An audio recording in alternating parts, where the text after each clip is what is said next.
Hello everyone and welcome to my first fertility vlog.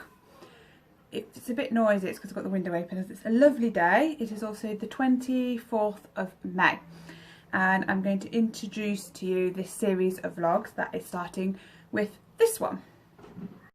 I am starting these vlogs actually right near the end of our fertility journey, because if you discount the year and a half that we were trying beforehand, it started, as in with the doctors and hospital and stuff like that, October 2017. So quite a long time ago. As I said, we were trying for like a year and a half and I was a bit sort of not sure about going to the doctors because I was a bit scared what they're going to say, and also what the process was going to be, and I was worried that there'd be something wrong with me, and then obviously I'd feel really guilty and bad for John because I was stopping him from having kids, and also I thought that John would feel like that as well if there was something wrong with him. And yeah, so I was umming and ahhing. It was actually my hairdresser that convinced me to go to the doctors and just do it. So I'm glad that we did in the end, but obviously at the time that's why it took like a year and a half, because usually they say after like a year of trying, if you haven't conceived, then you know that's the time really to go to the doctors and sort of let them know. October was when we started the tests, so it was really quick when we went in there. We had to fill in this questionnaire about us, our relationship, sort of how long we'd been going out, whether we were married or not, and whether I'd ever been pregnant before, or he'd ever had children before, all these kind of questions. Some of them were reasonably like intrusive, how much alcohol you drink, whether you take drugs or took drugs, and all these sorts of things. And we had to fill that out, and then John had like a semen test, obviously, because if it works then it's fine, if not, or he's got low sperm count or something, that could be why we can't conceive, but his sperm was fine, it was better than average man's. And then I had to have a lot of tests. My smear test had to be up to date. I had to do a urine test to check that I didn't have chlamydia. And then I had 3 blood tests. One of them was like various blood testing for various blood diseases and things, your thyroid and stuff like that. And then 2 of them had to be done at specific times of my cycle to check my hormone levels, because obviously if I'm not producing the right hormones or the right level of hormones at certain times of the month, that could be why we couldn't conceive, but all that was fine. Then we got referred to the hospital and had to have a test, which was an x-ray, so I had to go in an x-ray room, and then they used like a speculum, which if you had a smear test, then that's what opens up your, so they can see your cervix. And then I had to have a catheter put in, which is really painful, and then I had to have dye spread around my tubes to see if they were blocked. As it happened, they weren't, but there was a moment where they couldn't see one of the tubes properly because it's slightly behind, as my womb is tilted slightly, so they couldn't see it, and that was a bit scary. But then the phone said don't worry, it's fine, everything's fine. So there was nothing in there either that meant that we'd struggle to conceive. So that meant we qualified for a treatment called IUI. Now, IUI treatment is something that people know less of. It's quite common with lesbian couples because they use a donated sperm and then can use this process to conceive a child. But basically, obviously, because we didn't need any donations of eggs or sperm because everything was okay, we went to the hospital, and I had to have a few more tests, as in like you have to be a certain weight, your age, and all these other things hoops have to be jumped through for you to get funding through the NHS. So if you're a bit older, or you're too fat, or you're too thin, then you might not get funding. Also, obviously, if you've got a particularly low sperm count or egg count, then you might not get funding. There's so many things, and IUI is not as expensive as IVF, so it's affordable to do if you wanted to try it. It's not like IVF, which is like £12,000 to go. It's much cheaper than that, but still it builds up and it's quite expensive. But you get 3 treatments on the NHS if you qualify, obviously, which is what we did, thank God. So then I was put on, you have to go for a scan when you start your period. You phone up on day 1 of your cycle, which is the first day of your period, and they book you in, so you have to go in the first 5 days of your cycle, and you have to go in for a scan, and they see how thick your womb lining is, because obviously if you're on your period, that's it shedding, so it should be quite thin depending on what day you are in your cycle. There were quite a few months where I couldn't actually go forward with the treatment because my womb lining was too thick, but I had my 3 treatments of IUI. So they check, obviously, if the womb lining is the right width and you've got some follicles in your ovaries, then they will put you to the next step, which is I have to start these injections. You inject yourself into your stomach at an angle and you have to hold it there for like 10 seconds. It has to be underneath your belly button.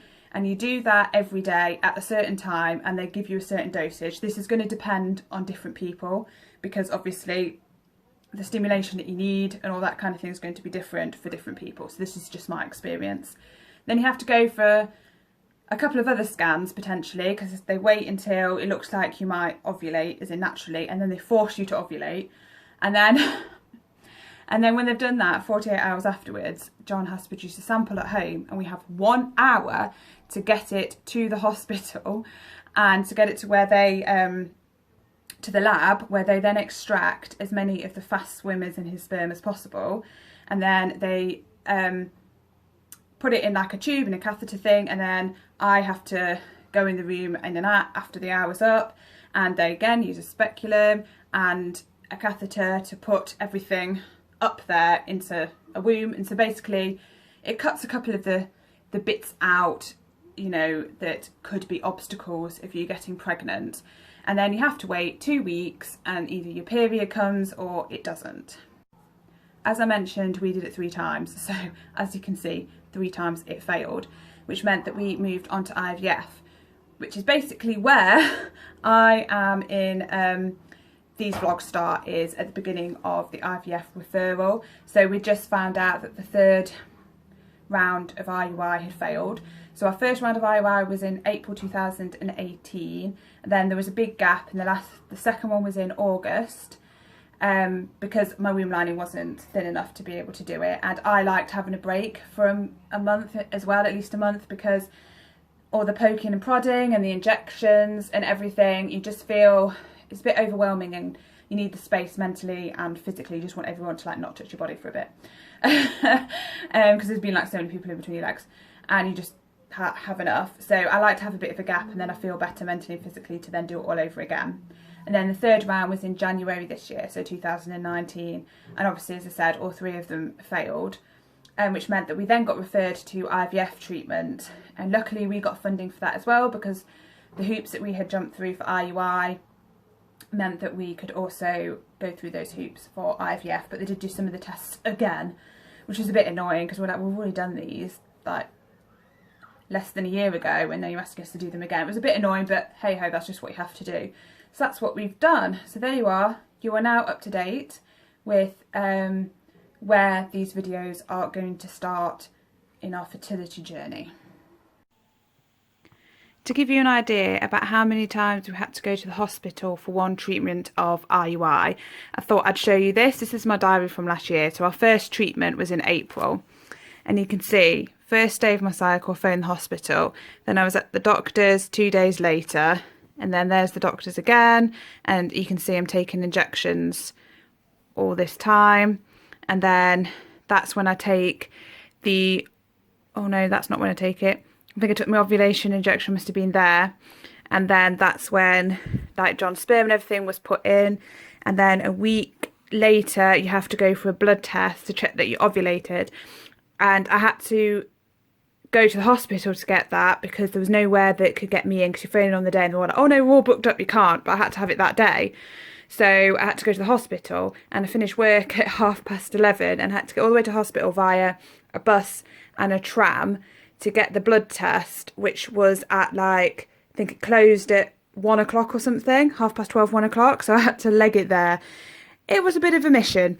So yeah, so it was fine. And this cycle actually went according to plan. Like my body reacted the way it was supposed to react. Everything went well. On paper, it looked like we should have been successful. Like ovulated everything, but as you know, from what I said before, it didn't. And I started my period at the end of that week, whatever it was. When you go through your 3rd round of IUI, they give you a load of leaflets about IVF, and they start you on the paperwork for it, so they can just send it off to whichever one you want if your 3rd IUI doesn't work. Obviously, they don't do it if it does work, but it's just to speed up the process. And obviously if you've been waiting so long already to try and get pregnant, you don't want to be hanging around really between the IUI and the IVF treatment. So all these leaflets are basically just for 2 different companies, and these are ones that take NHS patients as well as private patients. So obviously I'm guessing in different parts of the country, and if you're paying for it you might have more options than what we have, I'm not sure. But we had Nurture or Care Fertility, and we ended up going for Nurture, but the results are basically the same. So you're here going through everything thinking, I don't know if I'm making the right choice here or what, but it's such a hard decision, and wherever you go, the success rate of IVF is really low, and it kind of is a bit of a depressing read rather than anything else, to be honest. I thought I'd quickly show you what the hospital, the doctors or whatever recommend you taking when you're going through fertility treatment, but also when you're just trying to get pregnant anyway, naturally, without any fertility treatment. And the first thing that they always say is folic acid, that you're supposed to take when you're trying for a baby normally, and I think it's like 3 months into pregnancy or something.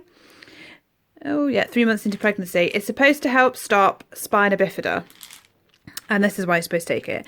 And you can see it here, it says it also contributes to maternal tissue growth during pregnancy, so you're more likely to catch when you're trying to get pregnant and things like that as well.